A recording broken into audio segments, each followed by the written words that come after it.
কাদো Colombia কাদো।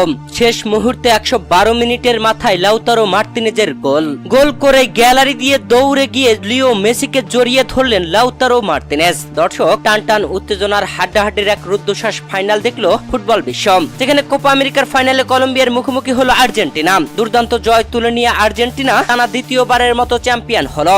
দর্শক, এই ম্যাচে টান উত্তেজনার হাড্ডাহাড্ডির লড়াইয়ে একাধিক গোলের সুযোগ তৈরি করলে লিও মেসি ও ডি মারিয়ারা পারেননি। দেখিয়ে দিল লাউতারো মার্তিনেজ। টান উত্তেজনা হাড্ডাহাড্ডিতে প্রথমার্ধ ছিল গোলশূন্য, দ্বিতীয়ার্ধেও কোনো গোল হয়নি, যেখানে ম্যাচের 65তম মিনিটে ইনজুরিতে ছিটকে যান লিও মেসি, কাঁদতে মাঠ ছাড়েন। এরপরে ডি মারিয়াও গোলের সুযোগ তৈরি করেছিলেন, তবে গোল করতে পারেননি।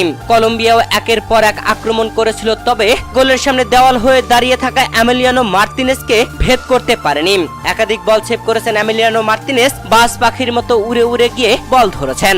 দর্শক, প্রথম খেলা 90 মিনিটে কোনো গোল ছিল না, অতিরিক্ত সময়ে গোল ছিল না। এরপরে ম্যাচটি গড়ায় 30 মিনিটে, যেখানে 30 মিনিটের প্রথম হাফে গোল পায়নি কোনো দলই, তবে দ্বিতীয় অর্ধে মাঠে নেমেই লাউতারো মার্তিনেজের অবিশ্বাস্য গোল। ম্যাচের 112তম মিনিটের মাথায় লাউতারো মার্তিনেজ দুর্দান্তভাবে গোল করে আর্জেন্টিনাকে 1-0 গোলে এগিয়ে নেয়, আর সেই গোলেই দুর্দান্ত জয় তুলে নিয়ে আর্জেন্টিনা হয়ে গেল চ্যাম্পিয়ন। গোল করেই লাউতারো মার্তিনেজ গ্যালারি দিয়ে দৌড়ে ছুটে যান লিও মেসির কাছে, গিয়ে জড়িয়ে ধরেন লিও মেসিকে, আর মাঠে থাকা অ্যাঞ্জেলো ডি মারিয়া লাউতারো মার্তিনেজকে জড়িয়ে ধরে কেঁদে ফেলেন। এ যেন আনহেল ডি মারিয়ার বিদায়ী ম্যাচে অন্যরকম এক জয় তুলে দিল লাউতারো মার্তিনেজ।